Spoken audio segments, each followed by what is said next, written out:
WTS presents 3, 2, 1. All the Feelings.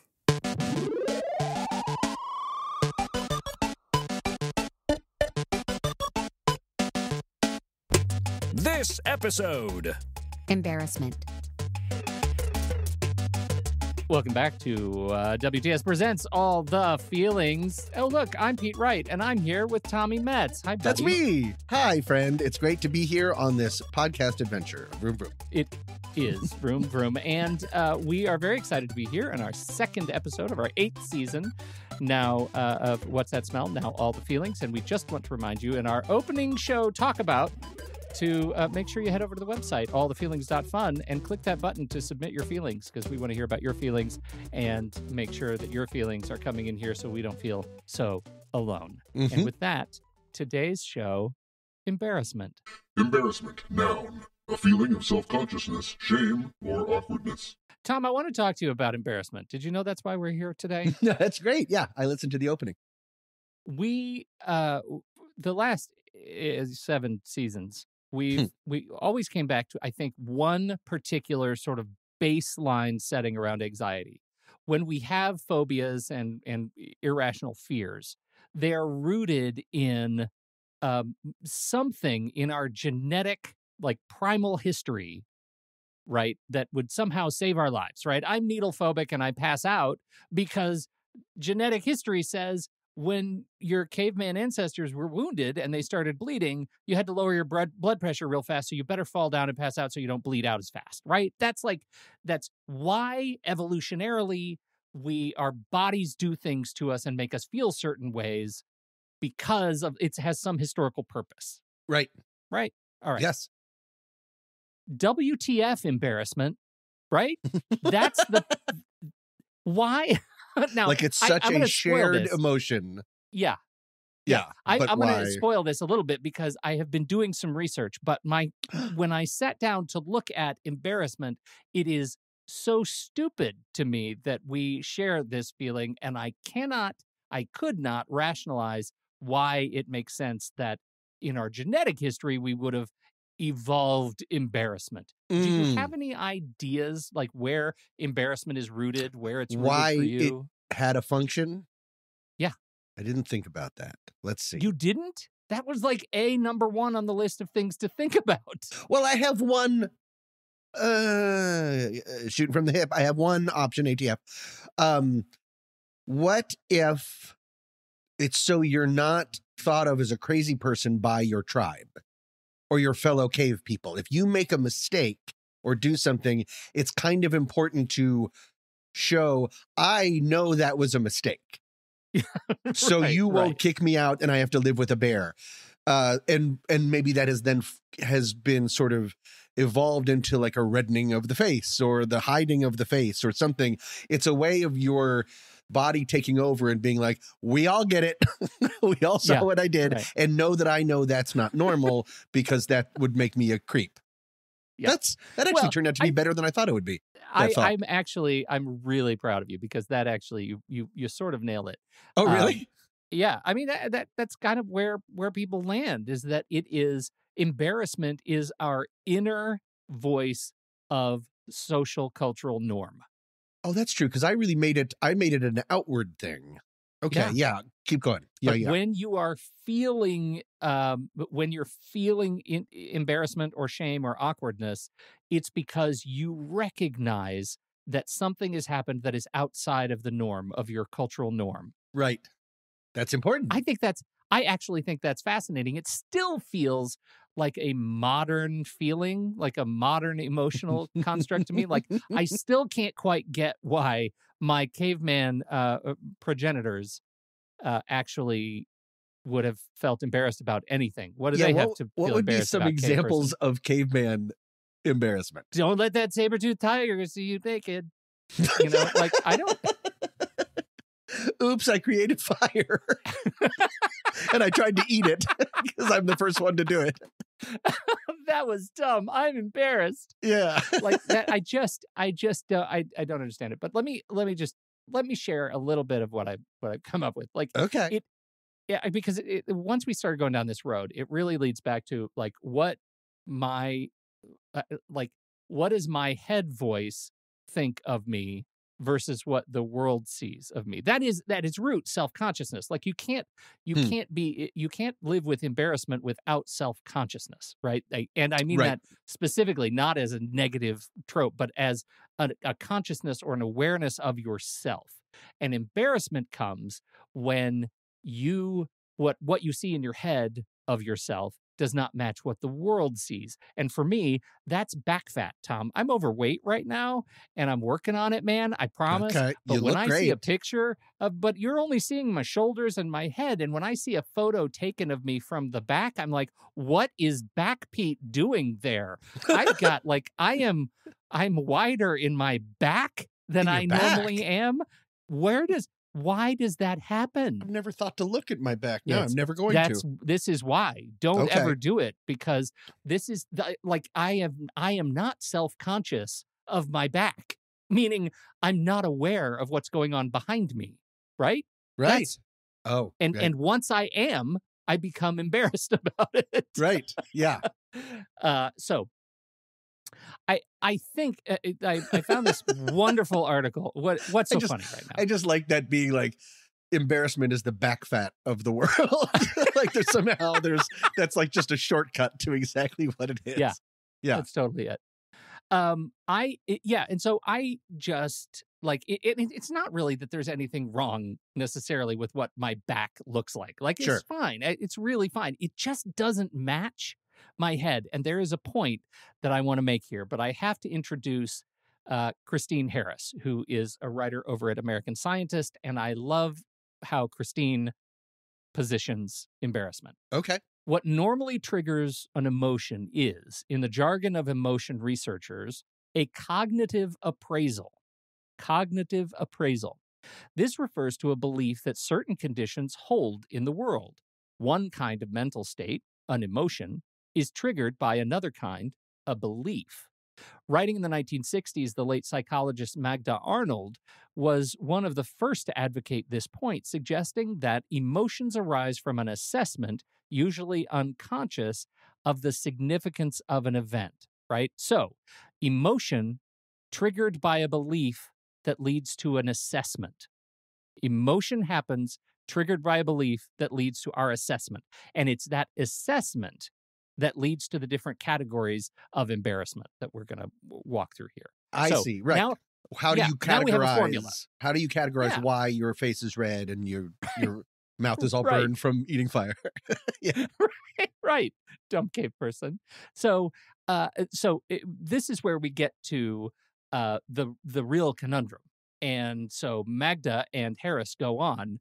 According to the quote awkward interaction end quote or quote dramaturgic end quote accounts, it is not that the person is worried about making a bad impression per se, but rather that he or she does not know what to do next. Because you don't know what to do with like your hands or your face or how Right. to approach. You've done a societal unnorm, and then Uh-huh. how do you bounce back? Is that the point? How do you bounce back? Yeah. How do you recover? It turns out the feeling of embarrassment is rooted in the uncertainty around recovery more than in the act itself. That makes complete sense, and I never would have thought of that. But that's really Right? interesting. Yeah, Right. This is exactly where I was because that some moment is over. time ago. Right. Yeah. The That moment moment's is over. It's It's gone. past. Yeah. Yeah. And, And you the one know it person happened. thinking about it the most is you, by definition. Yes. Yeah. Right. Okay. Yeah. Interesting. So there are a number of different models, and over the years, over the decades, as people have been researching the embarrassment, awkwardness, social anxiety, they've come around with a number of different models around how they think about, categorizing different kinds of embarrassment. And I like these. So I'm going to run through two different models that are sets of categorizing. One is privacy, right? Privacy embarrassment includes things like doxing, like you don't want your personal information out in the world, or nipplegate, right? Like you have a nipplegate? public. You remember Oh, Janet like a- Jackson? Yeah. When- Oh, I didn't know that we called that a gate. We've been really, really liberal with gates. I get it. I think there are a lot. I'm of sure we gates. did. Got Yeah. it. Okay. Go ahead. Okay. So, and maybe it wasn't. Maybe I just made it Is it possible totally, that I it turned is it a gate? very gate worthy. It was a wardrobe malfunction. Correct. Maybe that's where I need to stick Right. with. So yeah, boy, we need to replace Nipplegate with something else because all of a sudden that sounds weird. Anyway, this is all staying in. Invasion of space or property, right? Those are the This is kind still of things under that lead into privacy. Yeah. Got it. So privacy is a top level. Your secret life made public. Yeah. Got it. And here is where I think you and I might corner the market in this sort of anxiety around embarrassment, which is intellectual, where you publicly demonstrate a lack of knowledge or skill. That's pretty much the thesis for all of our podcasts. Okay. How about just criticism or rejection, right? This is a whole kind of sure. embarrassment we talk about rejection sensitive dysphoria, RSD, right? Where you hyper analyze rejection and you overstate that rejection and carry it emotionally much Right. more heavily than it was ever intended, right? Right. And that's a legitimate thing. Awkward social acts is a whole category in and of itself. And one of the things that came up in this is like people who urinate in public, like find a street corner and urinate is an awkward social act. And embarrassment is what is the guide that says there's a line. Somebody who's not embarrassed about that is problematic. Right. That's sort of the cultural norm. Use a stall, man. Right. Yeah. I like that it's just a street corner. It's not even like in an alley. Where am I coming from today? God, so No, gross. that's super. Nipplegate and street corner piss. Nika, it's not even it. They just walk into the middle of an intersection and Right. rip it out. Criticism or rejection. We talked about that. Awkward Yep. social acts. I'm going to back up 2 bullets because that's Okay. where my eyeballs were. Image embarrassment is body image, fashion image, personal possessions image. Do you have the right bag? Are you using sure. the right gear? How well do you and your and your looks align to cultural or professional norms? Right. This is why. Oh my gosh, I got a new job. What do they wear at the new job? Should I get new shoes or Yep. a new belt? Yep. I've never More back had fat? that problem. Designer back fat. Here's one called environmental embarrassment. Oh. Environmental embarrassment. And it does not have to do with the ecological environment. Right. It has to do with your immediate environment. And I actually love this example. And so we'll paint a picture for you. You are 13 years old and your mom and dad decided, hey, let's go to the movies. I hear there's a great one on, I don't know, productivity and calendaring called 9.5 Weeks.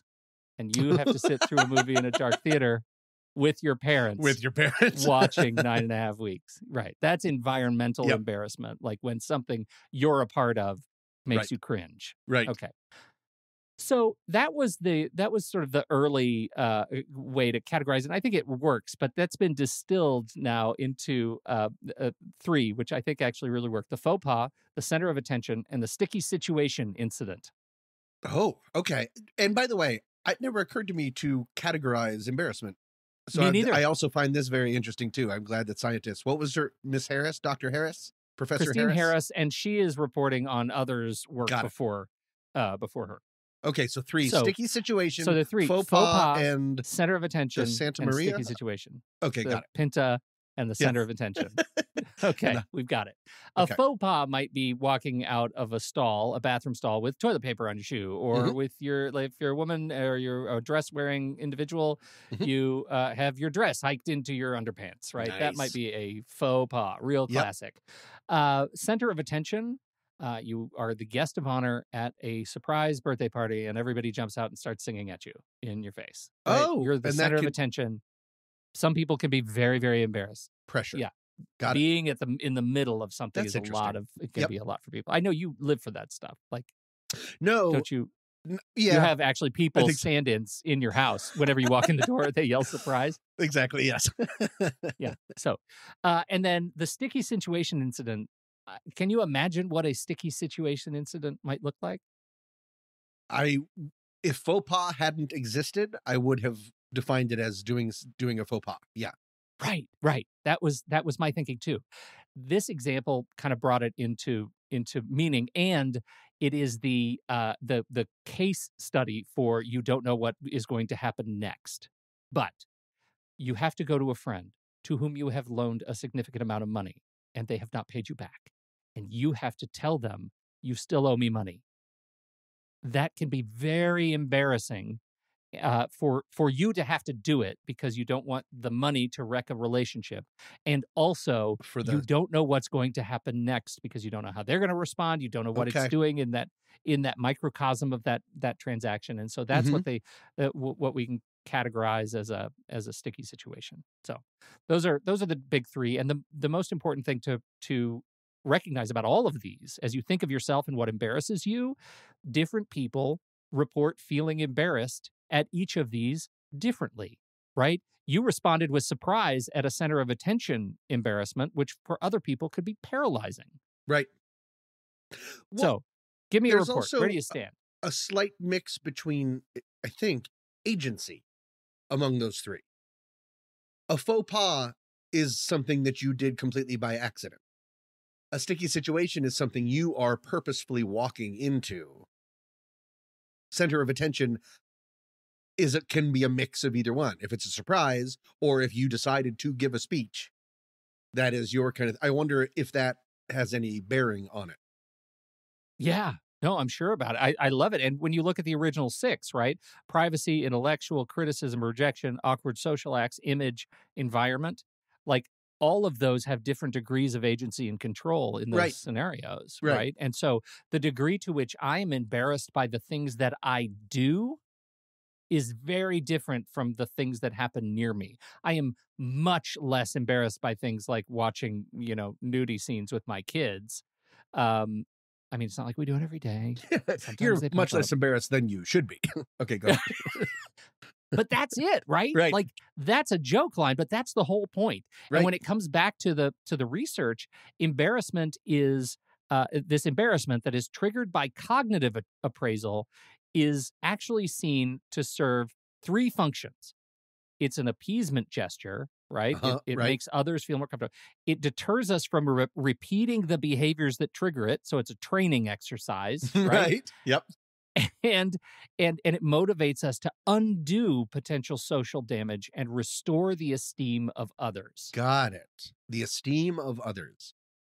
Right? That's interesting to me. That's very interesting. Embarrassment recovery can go too far.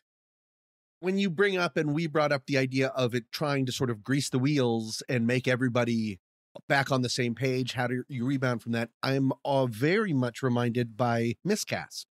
A friend of the show, Mandy Kaplan, runs every 3 months. It's a charity sort of cabaret out here in Hollywood where all the money goes to Project Angel Food. And one of the big speeches that she gives to performers, because the performers are different every single time, right. is if you do mess up, own it.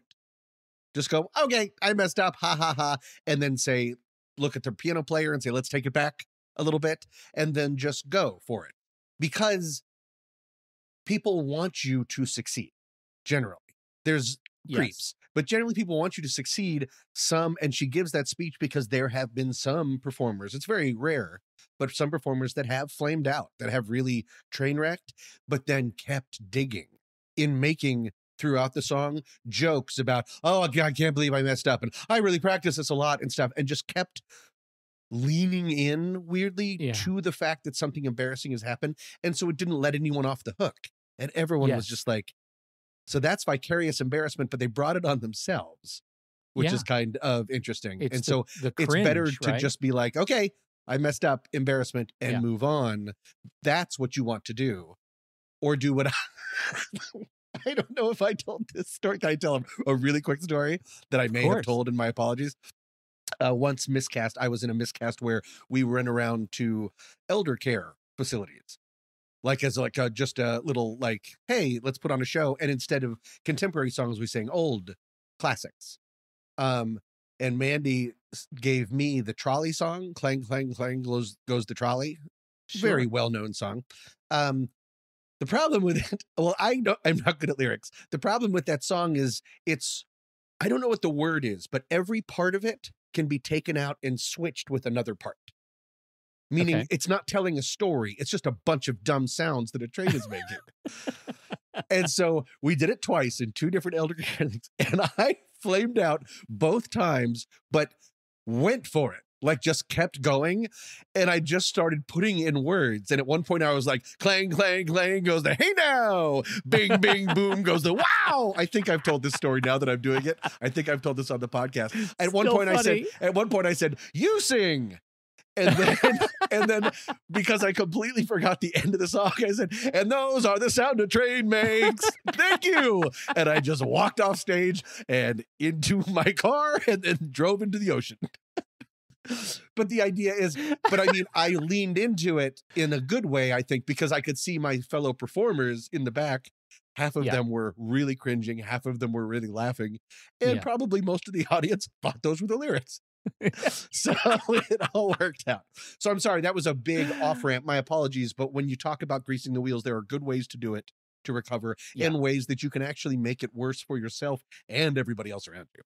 For sure. Melissa Dahl is a journalist who's been covering, she's a journalist covering the embarrassment beat for the last decade or so. Yeah. And she covers neurological science and has a wonderful TED Talk where she talks briefly about, you know what? I thought when I started talking about embarrassment that I would think, embarrassment's the worst. Like, why do we live with it? And she came away with, after years of writing about it and learning about the people who are studying it, saying, you know what? You should be embarrassed. Sometimes you need to be embarrassed because it's not just this off product of it's leftover. It's in many cases, it's the best way to get over yourself, right? To get over yourself, emphasis on over, right?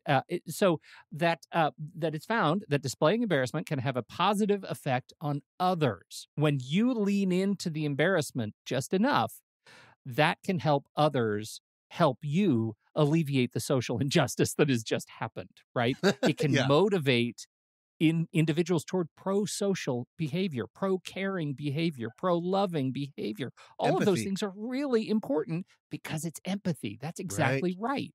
The negative side of embarrassment, which I think is interesting, is that if you are prone to social anxiety to a negative degree, to a way that is in some way debilitating to the way you live your life, then embarrassment can further accentuate those negative feelings, and you need to get some help. Call some help because that's not a way to live your life. And that going to such great lengths to avoid the possibility of embarrassment runs sort of an irrational risk that, like your example at Miscast, really dwarfs the social cost of the negative situation in the first place, right? Leaning so hard into the embarrassment creates new pain for everybody involved that dwarfs the cost of the original infraction. Right. It really overcompensates. That's right. Got it. Yeah. Yep. So I found this entire discourse fascinating. And the bottom line from all of these researchers is you have to laugh more in your life. When these things happen, you have to laugh. And that is the weirdest thing to come out of scientific research. But humor is the best way to the other side of embarrassing situations. Leaning in, observing it. And I'll just kind of wrap up my discussion with just another brief story, because I have a very strange personal feeling about embarrassment today as we record this. For the last 2 days, knowing this was coming, I've been racking my brain for personal embarrassing stories, things that have happened to me that are super embarrassing. And I haven't been able to think of a single one. And I know. Really? I know. I'm not, that's accidentally comes off as an insult, but I just feel like you are I truck in embarrassing stories. Or I think you're very intuitive and very self-reflective. And one of the offshoots of that is to sort of, okay, go ahead. I shouldn't have said so. anything. I don't know if it's a good sign that I can't think of any embarrassment, because maybe I'm just not embarrassed anymore. I don't think that's true, because there are things I don't do in public that I would be embarrassed about. But for some reason, I can't unlock that catalog. I need help from other people. And so I asked my wife, can you think of any embarrassing stories about me? And her response was, no, but I've got one off the dome for myself. And I said, okay, well, that's not helpful, but tell me. And she told me the story of traveling to China with our daughter for the family trip with other parents that we didn't really know very well. And they were getting ready to go into a new hotel. and or come out of a new hotel. Everybody was in the elevator, and the elevator came down to her floor. She had her bag. She just showered, gotten on her clothes, and she came out. The door was closing, and the elevator was full of other parents. And she kicked her leg out to block the door, and her underwear flies right out and lands right in the middle of this group of parents. What? What? It had gotten like stuck in her pants, like extra. It wasn't the underwear she was wearing. It was like just those others that were in the like stuck to the pants. Yeah. And she was mortified and still carries that one around, even though it evaporated for all these people in the elevator, I'm sure, by the time the doors opened on the ground floor. And yet she was able to conjure that up immediately. And I think that's fascinating. I think really interesting. The weird social pressure about talking about embarrassment with you and having to come up with embarrassing situations has totally put me in a space of vapor lock. Right. So instead you just threw your wife to the wolves. Yeah, right. It's much easier to do that.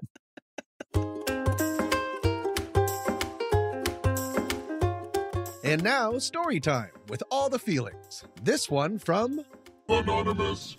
Okay, so my embarrassing story is in two parts. I was working with someone, we'll call him Brian because that's his name, and I walked Brian out to his car, and Brian was walking away from me and turned around because I was flailing about in a crazy manner because I'm afraid of bees, and there was a bee near me. But Brian couldn't see the bee, so he just saw a woman going nuts, waving her arms and squealing and running and panicking. And I never found out what Brian thought of that. But I do know that later that night, I texted my husband to say, hey, heads up, I'm fighting anxiety. I think I feel a panic attack coming on. What are we going to do? I just wanted you to know, call me. But I accidentally texted that. I think we all see where this is going, to Brian, who didn't respond. And I don't know that I've heard from him since. He thinks I'm beyond help.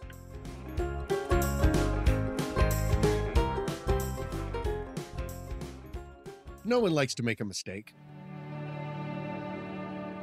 It can lead to embarrassment and ridicule and judgment from one's peers and overseers. But if you, in your everyday life, ever flub a speech or make a miscalculation, say at work, maybe put it in context. At least you didn't embarrass yourself in front of a king, and in front of all of London. Oh, and in front of God. Thus was the unfortunate case of London manuscript printers Robert Barker and Martin Lucas in 1631. Charged with printing a word-for-word reprint of the King James Bible, first printed in 1611, the pair constructed 1,000 copies of the holy text. So far, so good. Except about a year later, a rather embarrassing fact about the Bibles came to light. In all 1,000 copies, there was a typo found in Exodus 20:14 in the listing of the 10 Commandments.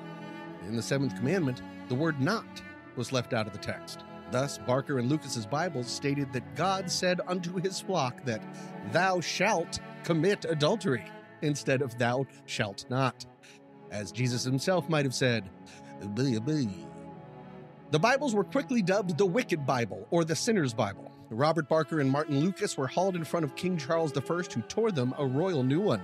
They were stripped of their printing licenses and heavily fined. Almost all of the embarrassingly scandalous texts were destroyed, with only an estimated 20 still in circulation around the world today. Want to save yourself from embarrassment and please your podcast gods, Uncle Petey and Tommy Magoo? Then thou art lovingly commanded to subscribe and become a feeling friend today. For the wickedly low price, or tithe, of $35, you will be bequeathed early access to episodes, bonus member-only episodes, this season's roundup of stickers that you can put on your face, an exclusive What's That Smell / All That Feelings bingo card that you can play along with each episode while you listen, and of course our fanatical love for helping support the time and expense for the creation of this show. Now, peace be with you, and on with the show.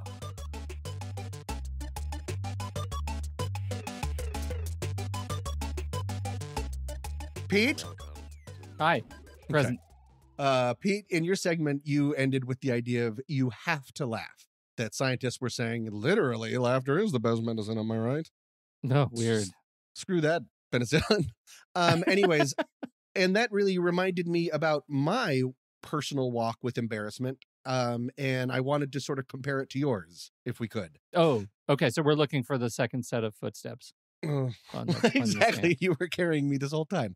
At Yeah. some point, I really learned to embrace embarrassment and even celebrate it to the point that it isn't embarrassing anymore. And I am, as a side note, interested in when embarrassment becomes non-embarrassment. What exactly has to happen? I think I've found it's a part of my relatively self-deprecating personality. And I think I personally am a strong believer that showing vulnerability makes you seem like a more well-rounded person. And maybe ironically makes you feel and seem more confident. Being vulnerable makes you seem more confident because you're not, like, hey, put them up against society. You're letting your back fat hang out for all to see and just living your life. That's a callback that I don't like as much. Go ahead. You want me to drop the BS? Okay, got it. There is a chance that I started doing this. I've been trying to remember all week. There's a chance I started doing this as a defense mechanism, leaning into in a different way. I think earlier I said leaning in too much to embarrassment can be bad. But if you laugh along with it and immediately sort of say, that was mine and we're doing this, because someone that lives with anxiety, maybe embarrassment could be more dangerous than for other people, because we do have, both of you and I have a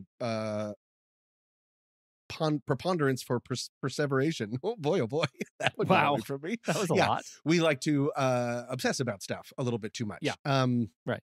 But I really love the absurdity of life, and so often when I do something embarrassing, I will lean into it. To it, when I do something embarrassing by myself that would be embarrassing if I was around others, I will share the story later to make other people laugh or commiserate. Like just yesterday morning, and this is 100% true. As I was talking to a friend on the phone, I walked into my bathroom and took my 2 daily gummy, my multivitamins. You just Are take they 2 really of those things. multivitamins? They're multivitamins, and then I put away the bottle. My body's a temple. And then you kind of already guessed, and then I started putting away a melatonin gummy supplement that I had taken the night before to help me sleep. Oh. And I looked at it, and it was the multivitamin bottle. Meaning, to start off my day with a bang, I had just taken 2 giant melatonin gummies. And I told my friend this when I didn't have to, and now I'm telling all of you this, which I don't have to. But because I do not take myself very seriously, that's reserved for like my friends and family. Yeah. Who I also don't take very seriously, but you know what I mean. I immediately, and again, I'm interested to know if it's a defense mechanism originally, because I don't know what it is. It's just automatic now. But when something happens, I laugh immediately about it and then make a mental note. Is this a good enough story to share? And then immediately share it. How do you relate to that? 100%. Well, because you were saying you have trouble remembering embarrassing stories. One possible reason for that might be because you're using what I'm talking about. You're switching it. You're taking control of it, and that makes it not embarrassing. That makes it an anecdote, and that's very different because you are in charge of it. And I think that's the curse of what we do here, because as you're talking about this, I'm thinking, okay, we've just made it our brand to tell stories when they're appropriate to make other people laugh or build some sort of bridge of relationship between us, right? Mm-hmm. And I think I have spent the last it says 17 years on the microphone telling these kinds of embarrassing stories that otherwise would be, or once were, super embarrassing, and now they're kind of part of my big dumb brand.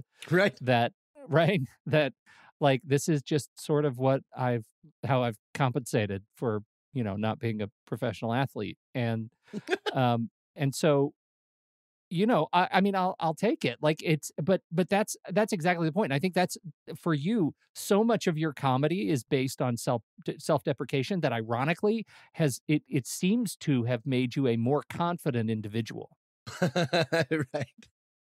And I right? knew that. I mean, don't you think? Because I feel like you wear it as like protection, right? It's like armor for you. Yeah. Being able to wield wit in the face of potential embarrassment.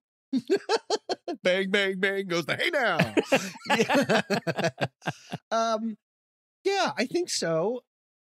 I don't know. I think it's really important. I'm very turned off, and I don't mean in a romantic way, but I'm just very turned off by people that can't laugh at themselves. Mhm. That always tell hero stories, or at the end of their story, they're like, when was the last time I told a story where it ended and then everyone clapped, hooray? It doesn't occur to me. Yeah, it doesn't occur to me to do that. Or if I were to tell that kind of story, I would, even if I had to, make something up Yeah. to drain it a little bit, just to Yeah. make it seem more human. Because showing your real face and your real foibles, I think, is the name of the game. And it's the only thing that keeps us together. It's really interesting. Just reflecting on a couple of experiences recently that and I wonder how many people see see themselves in this way. Like I'm right with you when I hear you talk about how I try to deflate attention. Maybe I'm putting words in your mouth. I try to deflate attention from me, even if I've done something good, right? I was doing another podcast with somebody who'd never been on a show before, and there were other people from her company listening in to the live Mhm. stream to make sure she didn't say anything, untoward, I guess.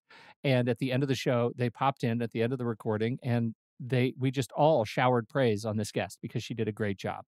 And then at the end, the other two turned to me and were like, "Oh, Pete, you were great too. You're always great." And I don't want to be, I kind of don't want to be seen that way, where people look at me as something that needs to be praised, because I feel like I'm a utility. I just want to be someone they can trust to do the job that I've been trusted to do. I don't need the praise. I just need the paycheck.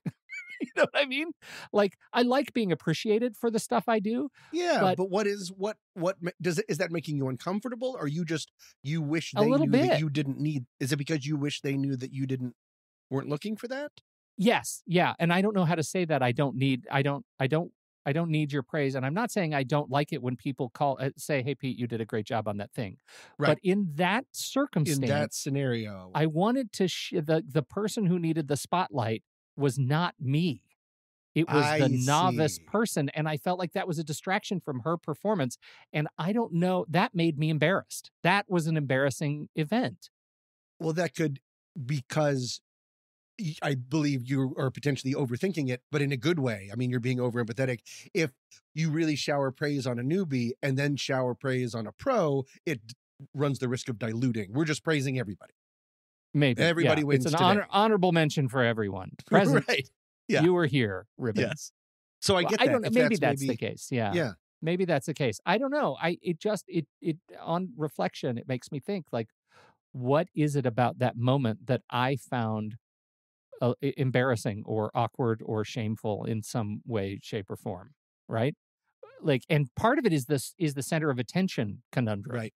which is what I don't want in my professional capacity is to be noticed when it's not my job to be noticed. If I'm Okay. standing up on stage and I'm singing something, Right. yeah, I'm singing a solo, you should probably pay attention to what I'm doing. But if I'm a utility player, I Yeah. don't want to be noticed. I want the person who's being interviewed to be noticed. Well, it's very nice, but I wonder if there's anything. I mean, it's extremely nice, and that's the way to air. I'm just trying to. Sorry, I made a transition phrase, but didn't transition, so that it just sounded like I was putting you in a corner. Yeah. But I'm just trying to think if there's something else.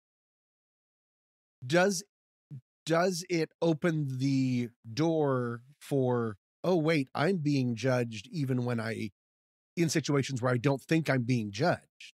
Yes, Okay. you're right. That is great. And that's why it was triggering, because that embarrassment was the anticipation of a potentially negative evaluation some other time. Right. So it's Right. like, oh, If they're judging me in the today and I did cards. okay, yeah, Right. then yes. Oh, Tom, that is really astute redirection. Okay. That's exactly the feeling that it was.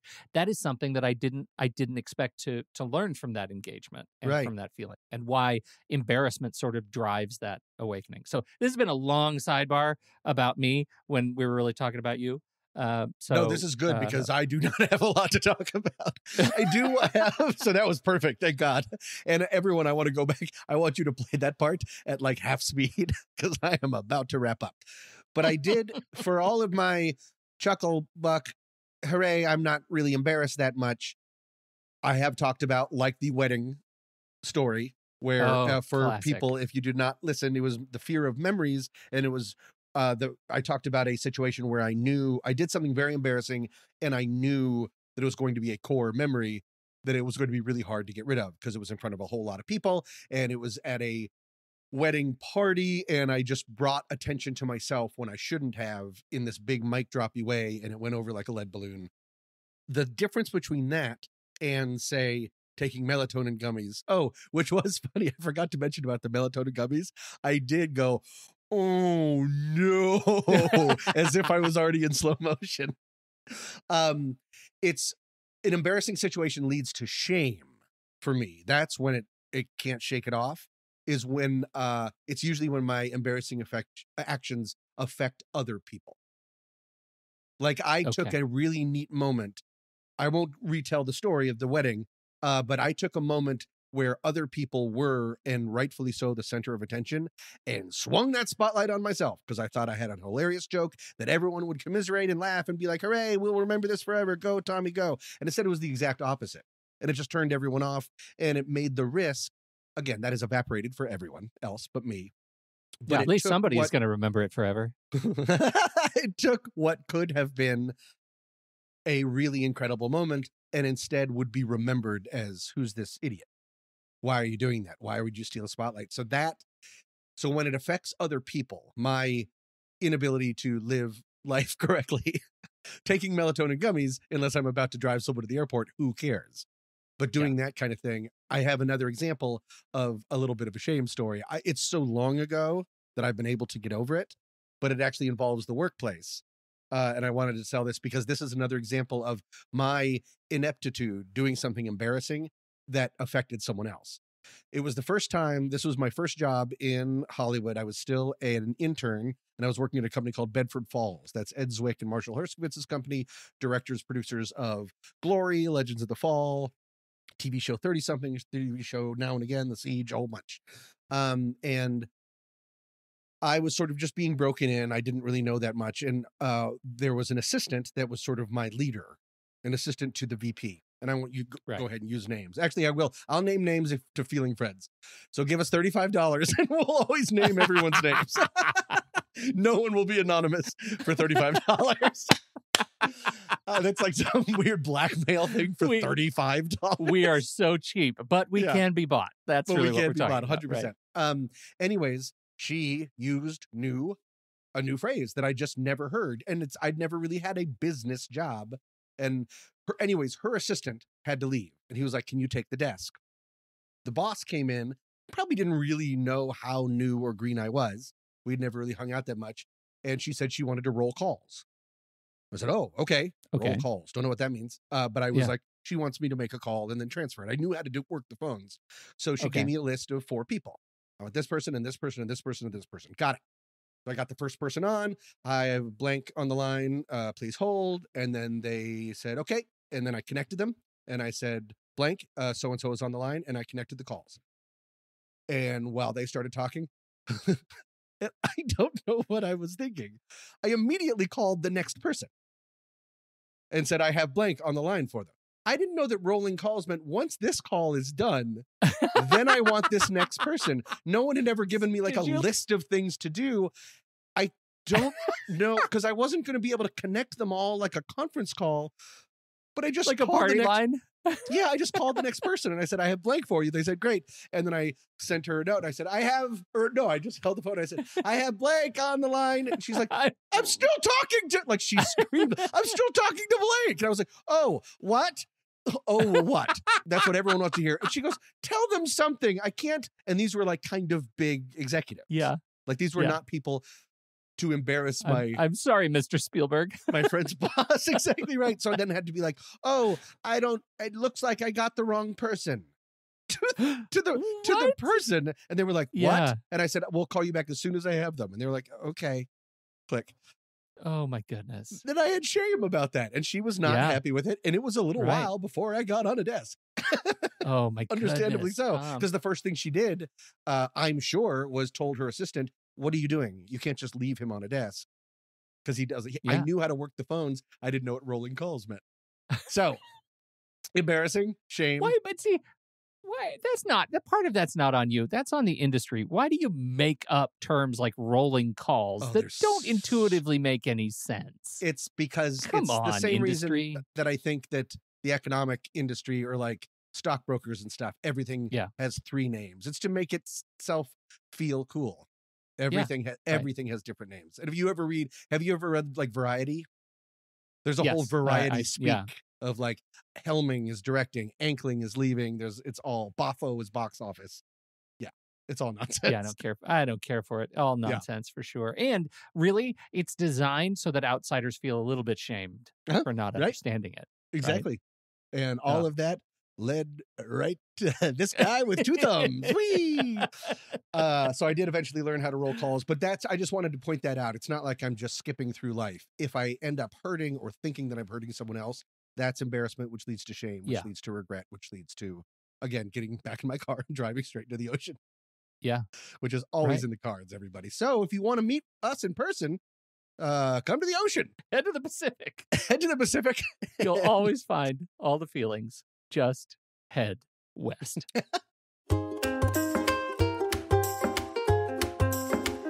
And now, story time with all the feelings.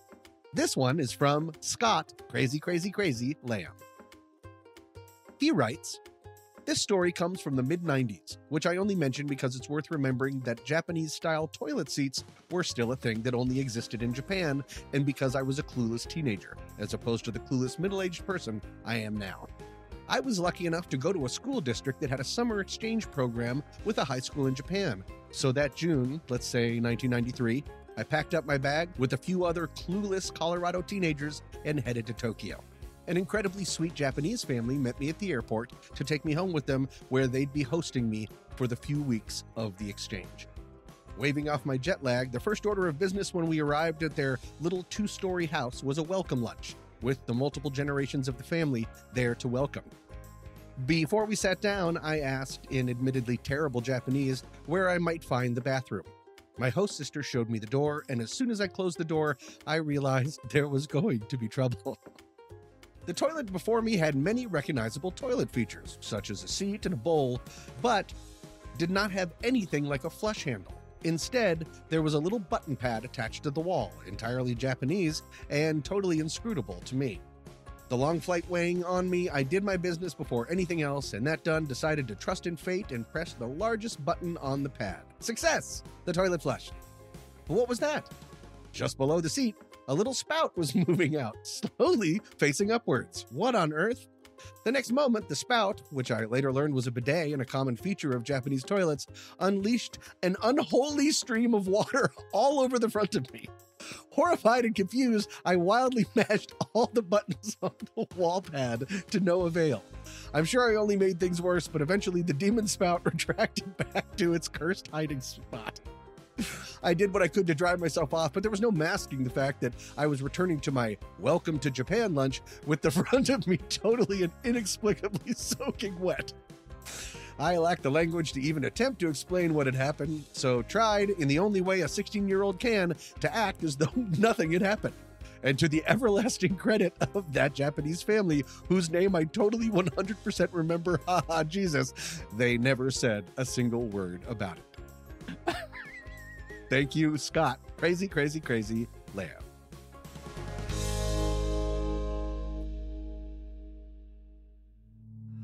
Shame on me, I'm a fool for the melody. I don't wanna stop right now. All I need is a drum with the heavy beat. Hit me with that future sound. It's time to let go. We're not going home. This feeling I can't live without. So shame on me, I'm a fool for the melody. This is our party, and this is where the beat goes down. Thank you all so much for joining us for this episode. This week's tune is Shame on Me by Lance Conrad. And coming up next week, Pete, what are we talking about? Joy to the podcast. We are talking about joy because we thought everyone should use a breather after change and embarrassment. So, Until then, I'm Pete Wright. And I'm Tommy Metz III. Thank you for downloading. We'll be back next week with all the feelings.